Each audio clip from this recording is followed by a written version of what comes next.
Assalamualaikum friends, hope you all are fine. Today we will discuss chapter number 2, biological molecules. So friends, today we will discuss MCAT NTS past paper. So friends, first year biology के chapter number 2 जो कि biological molecule है उसके आज हम क्या करेंगे, पास paper के तमाम 2009 से लेकर 2019 तक जितने भी MCQs आए हैं NTS के पास पेपर में आज वो हम यहाँ डिस्कस करेंगे. सो फ्रेंड 2009 के अंदर 2000 के अंदर जो MCQs आया है, sugar is stored in the liver as 2000 में आया है sugar is stored in the liver as sugar liver के अंदर किस शक्ल में स्टोर होती है, स्टार्च की शक्ल में. ए है, बी हमारे पास है ग्लाइकोजिन, सी हमारे पास है माल्टोस और डी हमारे पास है सेल्यूलोज. तो इसका करेक्ट आंसर क्या है, हमारे पास बी. शुगर लीवर के अंदर स्टोर होती है ग्लाइकोजिन की शक्ल में. देन हमारे पास है 2001 का MCQs. Which of the following is correct, हमें बताना है कि इसमें से करेक्ट कौन सा है. ए हमारे पास है ग्लूकोज प्लस फ्रक्टोज. ग्लूकोज और फ्रक्टोज मिलकर क्या बनाते हैं, माल्टोज नहीं, बल्कि ग्लूकोज और फ्रक्टोज मिलकर क्या बनाते हैं, सक्रोज बनाते हैं. बी हमारे पास है glucose plus galactose. Glucose plus galactose मिलकर क्या बनाते हैं, सक्रोज नहीं बनाते, क्या बनाते हैं, लैक्टोज बनाते हैं. सी हमारे पास है ग्लूकोज प्लस ग्लूकोज मिलकर ग्लूकोज क्या बनाते हैं, माल्टोज बनाते हैं.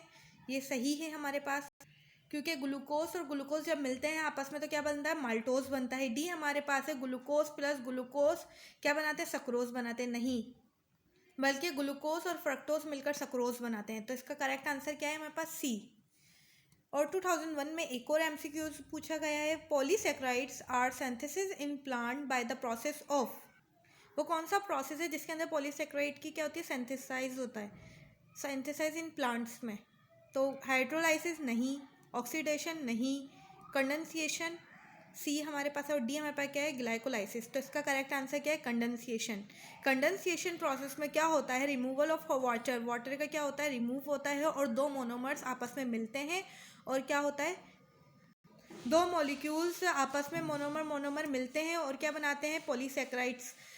तो इसका करेक्ट आंसर हमारे पास क्या है, कंडेंसिएशन. और हाइड्रोलाइसिस में क्या होता है, वाटर के मॉलिक्यूल्स क्या होते हैं, ऐड होते हैं, और कंडेंसेशन में क्या होता है, रिमूव होते हैं.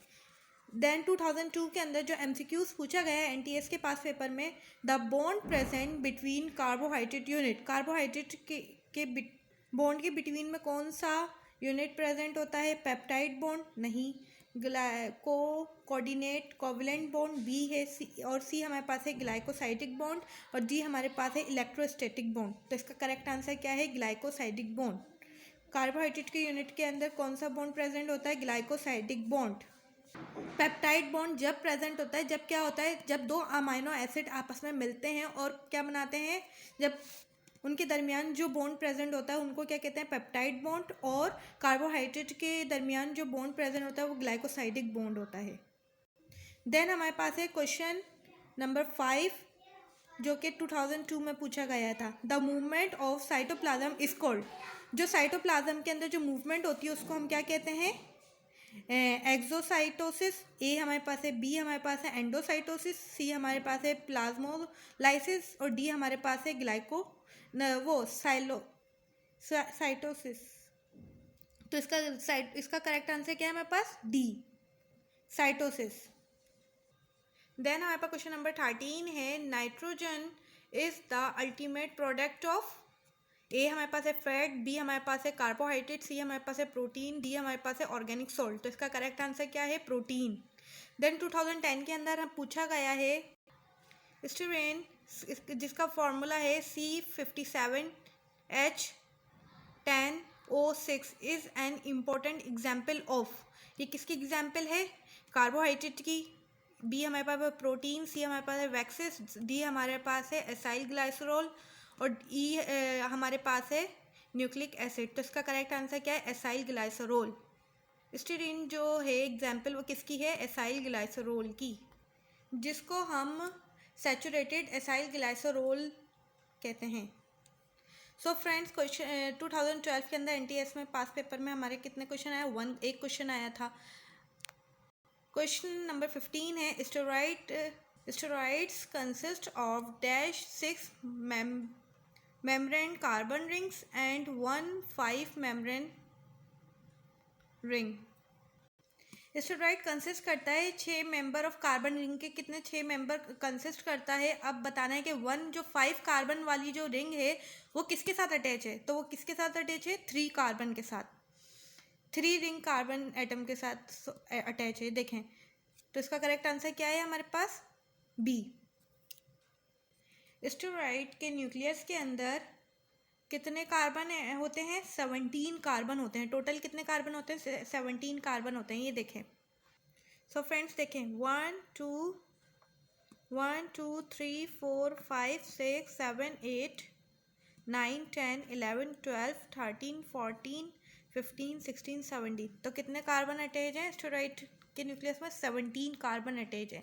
और यहाँ पूछा जा रहा है कि स्टेरॉइड कंसिस्ट करता है 6 carbon ring, 6 carbon ring consist करता है, लेकिन ये बताना है कि 5 कार्बन रिंग कहाँ किसके साथ अटैच होती है। मतलब तो किसके साथ अटैच है? 1 2 3, मतलब कि 3 कार्बन रिंग के साथ अटैच है। तो इसका करेक्ट आंसर हमारे पास क्या है? बी। देन क्वेश्चन नंबर 2013 के अंदर क्वेश्चन एक ही आया था। Which type of protein structure contains the 3 dimensional structure? 3 dimensional structure कौन सा प्रोटीन कंटेन करता है? अब पता चल रहा है 3 डायमेंशन, तो कौन सा होगा? ए प्राइमरी है, बी सेकेंडरी है, सी टर्शरी है और डी क्वार्टिनरी है। सो फ्रेंड्स प्राइमरी के अंदर ये देखें, ये प्राइमरी स्ट्रक्चर है, ये सेकेंडरी स्ट्रक्चर है और ये टर्शरी स्ट्रक्चर है और ये क्वार्टिनरी स्ट्रक्चर है। तो यहाँ पूछा जा रहा है कि टर्शरी स्ट्रक्चर 3 डायमेंशनल स्ट्रक्चर कौन कंटेन करता है? कौन सा स्ट्रक्चर प्रोटीन का? तो टर्शरी। और अगर पूछा जाता कि लीनियर सीक्वेंस कौन से स्ट्रक्चर की, तो वो कौन से? प्राइमरी की है। सेकेंडरी की डबल हो गए, क्वाइल टाइप का स्ट्रक्चर होता है। और टर्शरी का क्या होता है? 3 डायमेंशनल स्ट्रक्चर होता है यूं करके। और क्वार्टिनरी डबल, मतलब के 2-3 टर्शरी स्ट्रक्चर क्या होते हैं? एक साथ ज्वाइंट होते हैं, जो कि क्वार्टिनरी स्ट्रक्चर होता है। सो फ्रेंड्स इसका करेक्ट आंसर हमारे पास क्या है? सी है। 18 क्वेश्चन है हमारे पास। The diagram show a molecule. ये जो डायग्राम शो है ये कौन सा मॉलिक्यूल है? Which substance might include the above molecules? A हमारे पास है सेल्यूलोज, बी हमारे पास है सीरीन, सी हमारे पास है ग्लूकोज, डी हमारे पास है एलिनीन।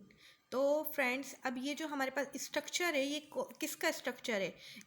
सेल्यूलोज का है, सीरीन का है, ग्लूकोज का या एलिनीन का है? सो फ्रेंड ये जो स्ट्रक्चर है किसका है? ये एलिनीन का स्ट्रक्चर है। यहाँ पर क्या है? जो कार्बन अटैच है, देखें अगर यहाँ पर रेडिकल होता है ना, अमाइनो एसिड के जो अमाइनो एसिड होता है उसका जो फॉर्मूला होता है क्या होता है? अमाइनो एसिड के साथ क्या होता है? कार्बोजाइलिक ग्रुप, और अमाइनो ग्रुप क्या होता है? इसके साथ अटैच होता है, और एक हाइड्रोजन। अल्फ़ा के साथ एक रेडिकल अटैच होता है, जो कि हम क्या करते हैं उस रेडिकल की जगह जो भी लगाते हैं तो उसका क्या फॉर्मूला क्या होता है? चेंज हो जाता है। फॉर एग्जांपल अगर हम यहाँ पे H लगाएं तो ये किसका बन जाएगा स्ट्रक्चर? कौन सा मॉलिक्यूल बन जाएगा? अगर हम H लगा देंगे तो ग्लाइसिन बन जाएगा। अगर हम CH2OH लगा देंगे तो किसका बन जाएगा? सीरीन का बन जाएगा। और यहाँ पर क्या है? CH3 अटैच है, CH3 अटैच है, तो इसलिए किसका स्ट्रक्चर है? एलिनीन का। तो डी हमारे पास क्या है? करेक्ट आंसर है। क्वेश्चन नंबर 17 है हमारे पास। क्या दिया हुआ है? हमारे पास एक डायग्राम दी गई है जो कि 2 मोनोमर्स हैं। 2 मोनोमर्स क्या कर रहे हैं? 2 मोनोमर्स के साथ क्या हो रहे हैं? अटैच हो रहे हैं। सो फ्रेंड्स इसमें बताना है कि the above diagram represented the process of, ये डायग्राम कौन सा प्रोसेस मतलब के शो कर रही है? तो देखें यहाँ पर क्या है? एक मोनोमर और दूसरा मोनोमर। तो ये मोनोमर क्या कर रहे हैं? आपस में क्या कर रहे हैं? अटैच हो रहे हैं। और क्या रिमूव हो रहा है? H2O। मैंने अभी बताया था कि जब H2O रिमूव होता है तो कौन सा प्रोसेस कहलाता है? कंडेंसेशन। अगर ये H2O ऐड हो रहा होता है तो कौन सा कहलाता है? हाइड्रोलाइसिस। तो इसका करेक्ट आंसर क्या है? मेरे पास बी है। सो फ्रेंड 2018 के अंदर क्वेश्चन आया था which of the following is not the part of RNA। वो कौन सा पार्ट है जो आरएनए का नहीं है। फर्स्ट है नाइट्रोजिनस बेसिस, सेकंड है राइबोस शुगर, सी हमारे पास है डीऑक्सी राइबोस शुगर और डी हमारे पास है फॉस्फेट ग्रुप। तो इसका करेक्ट आंसर क्या है हमारे पास? C, deoxyribose sugar. Deoxyribose sugar किसके पास होती है? डीएनए के पास होती है। आरएनए के पास कौन सी होती है? राइबोस शुगर होती है। तो इसका करेक्ट आरएनए के पास क्या होता है? नाइट्रोजिनस बेसिस भी होती है, राइबोस शुगर भी होती है और फॉस्फेट ग्रुप भी होता है। लेकिन आरएनए के पास क्या नहीं होता? Deoxy ribose sugar. Deoxyribose sugar किसके पास होती है? डीएनए के पास होती है। देन हमारे पास है 21, which of the following basic structural level of protein is included indicate by n of 2 alpha and 2 beta chain in the hemoglobin molecule। वो कौन सा स्ट्रक्चर ऑफ लेवल प्रोटीन का, वो कौन सा स्ट्रक्चर है जिसके अंदर 2 अल्फा और 2 beta chain in the haemoglobin molecule में मौजूद होती है। तो कौन सा स्ट्रक्चर है? प्राइमरी स्ट्रक्चर ए है, बी हमारे पास सेकेंडरी स्ट्रक्चर, सी हमारे पास टर्शियरी स्ट्रक्चर, डी हमारे पास है क्वार्टिनरी स्ट्रक्चर। तो करेक्ट आंसर हमारे पास क्या है? D, quaternary structure. Primary structure में कौन से होते हैं? इंसुलिन होती है। सेकेंडरी स्ट्रक्चर में हेयर्स आ जाते हैं एग्जाम्पल में। टर्शियरी स्ट्रक्चर के अंदर लाइजोसोम्स आ जाते हैं और डी जो है क्वार्टिनरी स्ट्रक्चर के अंदर क्या आ जाता है? हीमोग्लोबिन आ जाता है। तो डी हमारे पास क्या है? करेक्ट आंसर है। हीमोग्लोबिन के अंदर क्या होते हैं? 2 अल्फा और 2 बीटा चेन मौजूद होती हैं। देन हमारे पास है 2004 का question, the percentage of lipid in protoplasm is about. Percentage of lipid, ये बुक की लाइन है। परसेंटेज बतानी है प्रोटोप्लाज्म में लिपिड की कितनी परसेंटेज होती है। ए हमारे पास 2 to 3%, 2 to 4%, बी हमारे पास है, सी हमारे पास है 2 to 5%, डी हमारे पास है 10%। तो इसका करेक्ट आंसर क्या है? ए, 2 to 3%। Correct answer is a. 2005 के अंदर अ lipid molecule is composed of glycerol fatty acid in a ratio of. Lipid molecule के अंदर जो ग्लाइसरॉल फैटी एसिड कंपोज्ड हुआ है कितने रेशो में? तो क्या आएगा? 1:3। इसका मतलब है कि एक ग्लाइसरॉल का मॉलिक्यूल और 3 फैटी एसिड के मॉलिक्यूल क्या होते हैं? लिपिड के अंदर कंपोज्ड हुए होते हैं। तो इसका करेक्ट आंसर क्या है? बी, 1:3। देन हमारे पास है question number 9, the formula of glycerol aldehyde is. Glycerol aldehyde का फॉर्मूला बताना है। तो ग्लाइसरॉल एल्डिहाइड का फॉर्मूला क्या है हमारे पास? C3H6O4 ए है, बी हमारे पास है C3H6O3 और सी हमारे पास है C6H12O6 और डी हमारे पास है C7H14O7। तो करेक्ट आंसर हमारे पास क्या है? B is a correct answer. Then हमारे पास है 9 का क्या है करेक्ट आंसर? बी। देन हमारे पास है 2007 का, गाइनिन ऑलवेज पेयर विथ। ए हमारे पास है थाइमीन, बी हमारे पास एडिनिन, सी हमारे पास है साइटोसिन, डी हमारे पास है यूरिसिन। तो इसका करेक्ट आंसर क्या है? सी, साइटोसिन। देखें फ्रेंड्स, सो फ्रेंड्स यहाँ पर देखें डीएनए के अंदर एडिनिन के साथ हमेशा पेयर बनाता है थाइमीन और गाइनिन के साथ हमेशा पेयर बनाता है साइटोसिन। अगर यहाँ पे पूछा जाता है कि थाइमीन ऑलवेज पेयर किसके साथ बनाता है तो क्या आता है? एडिनिन आता है। और अगर यहाँ पर पूछा जाता कि यूरिसल ऑलवेज पेयर किसके साथ बनाना है तो क्या आता है? एडिनिन आता है।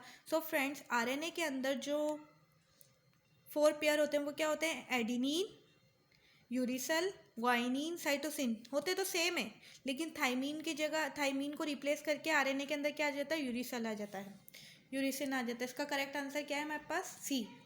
देन हमारे पास है question number 11, formation of mRNA from DNA is called. mRNA की formation of mRNA from DNA is called. तो क्या कहेंगे? ट्रांसलेशन, ए हमारे पास, बी हमारे पास है ट्रांसक्रिप्शन, जेनेटिक्स या फिर म्यूटेशन।